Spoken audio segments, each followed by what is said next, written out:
because the region that I come from, which is Central America, the 5 smallest countries of all our region, Guatemala, El Salvador, Nicaragua, Honduras, and Costa Rica, right now, 2 of them, Nicaragua and El Salvador, are ruled by socialism of the 21st century. So how can I negotiate as a bloc when I have 2 countries that are not willing to open to free trade?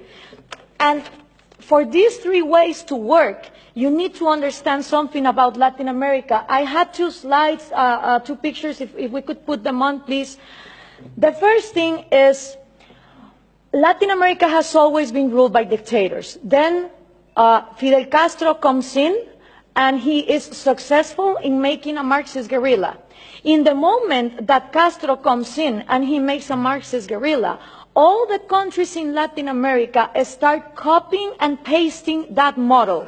You had Marxist guerrillas everywhere, Guatemala, Nicaragua, Peru, trying to do the same thing as Castro, financed by the Soviet Union and with the intelligence of Cuba. 1989 comes, the Soviet Union collapses, and the left Marxist wing of Latin America, the socialist sectors, they are in trouble, because now they don't have the money of the Soviet Union to keep on going with these violent guerrillas, but they still want to come to power. So what do? Well, Fidel Castro gathers together with Lula da Silva, and they form the first Forum of Sao Paulo.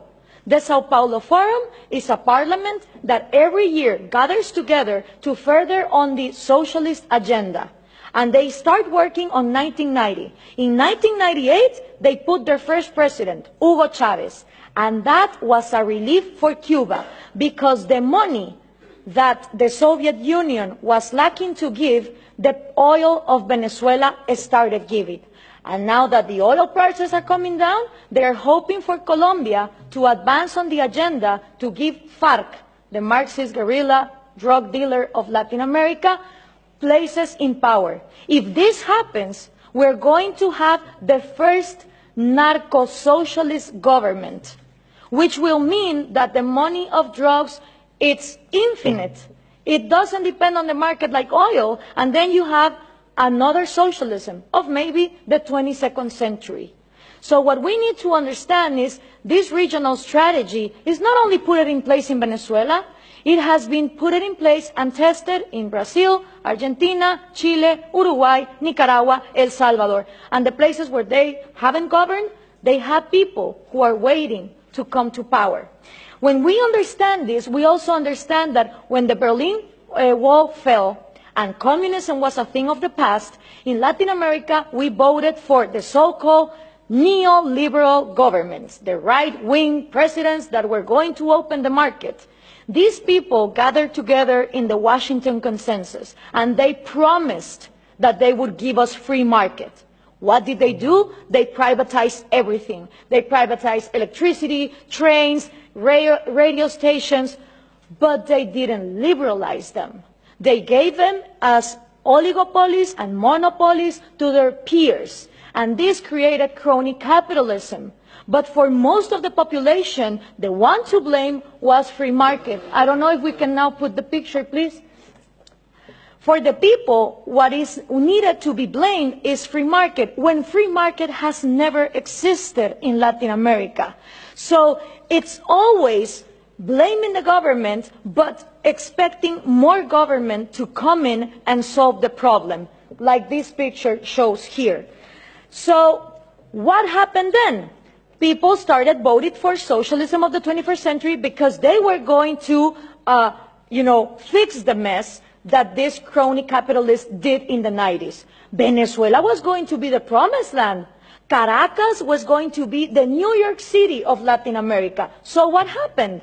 All these people get in power, Chavez, Lula, Correa, Evo Morales, and instead of finishing with the privileges, the crony capitalism, the oligarchies, they become even worse. So why is this good news to us? Because people in Latin America don't know what to do. They tried with the right wing, and they think that too much of a free market failed, and then they tried for socialism of the 21st century, and it turns out that it didn't end poverty, it multiplied it. So right now, it's a great and excellent opportunity for people like us, for people who really defend liberties and freedom, not only economic liberties, but also individual liberties.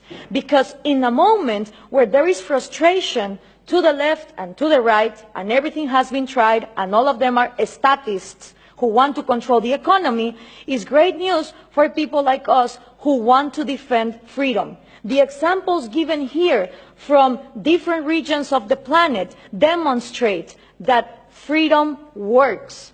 So what we need to input from Europe to Latin America is the right messages. Those messages include that Scandinavia is not socialist, that we need trade more than aid, and in order for institutions to follow up, it's not about material equality, it's about equality under the law and the rule of law. Thank you very much.